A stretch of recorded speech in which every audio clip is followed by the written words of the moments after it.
What is going on, everyone? I just finished rereading the book The Compound Effect by Darren Hardy, and I just want to say a few things about it. It's basically a self-improvement book. Darren Hardy's a self-improvement enthusiast, basically a guru, and I just wanted to share a few things. Um, but first, the word compound really means for something to grow on top of itself over time. So whether that's positive or negative, as long as it's deviating from normal and it's amplifying, then that's compounding.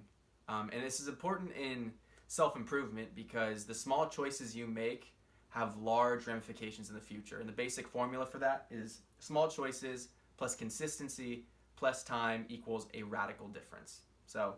Um, so this actually works at a certain level. So small choices lead you to form certain habits. Those habits or behaviors, and then those behaviors end up leading toward outcomes. So that is how your small choices can compound into a radical difference.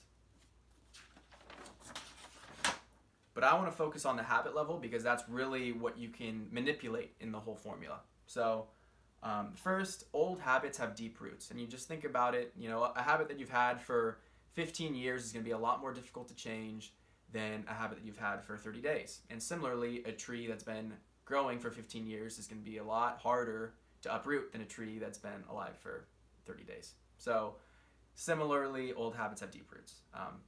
And if you want to change your habit, he came up with 5 different steps to help you get there. So the first one is to identify the trigger. Basically, figure out what starts the behavior, the habit, and once you're there, you can start focusing on it.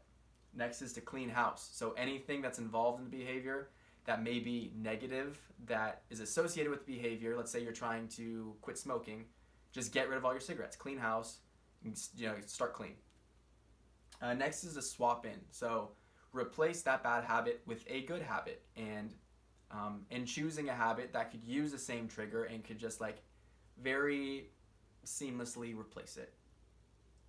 And the next is ease in, and this is the biggest mistake people make is they often just try and go cold turkey and just make a huge change, and you're setting yourself up for failure. So by easing in, you're taking time to actually diligently uproot the foundations of the habit so that you can replace it with something else.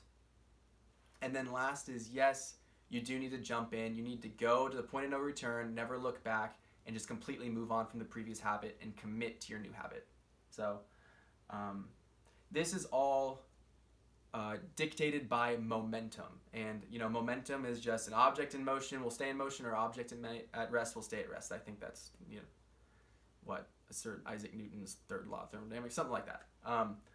Anyway, same thing with a habit. If you have certain momentum, meaning that you've changed a bunch of different habits and you're kind of feeling good and moving forward, then the next habit is going to be a little easier to change because you can work with that momentum. But the opposite is true as well. If you're starting from scratch and you're trying to change something, it's going to be a lot harder, and there's going to be a lot more resistance because you have to start from a standstill rather than already being moving in the right direction. To round out the book, he gives a few really good self-improvement tips. I've incorporated a few of them. I'm looking to incorporate more, but I wanted to talk about them just because they're super important. The first is to track your behavior if you're trying to change something. So I did this with my social media activity. I was on Instagram too much. And basically, he just says that you should pull out a notebook and write down where you were and how long you did it anytime you're doing the behavior that you don't want to do. And then you'll be shocked in 2 ways. First, you realize that this keeps you from doing the behavior, just having the accountability of writing it down. So it already has that immediate benefit.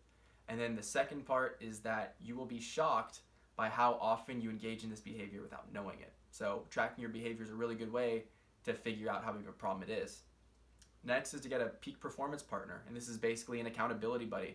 Someone that is going to hold you responsible for the things that you said you're going to do, and someone that is going to motivate you throughout the week because you have to get on a phone call with them at the end of it and speak to how you spent your time. So getting a peak performance partner is a huge plus.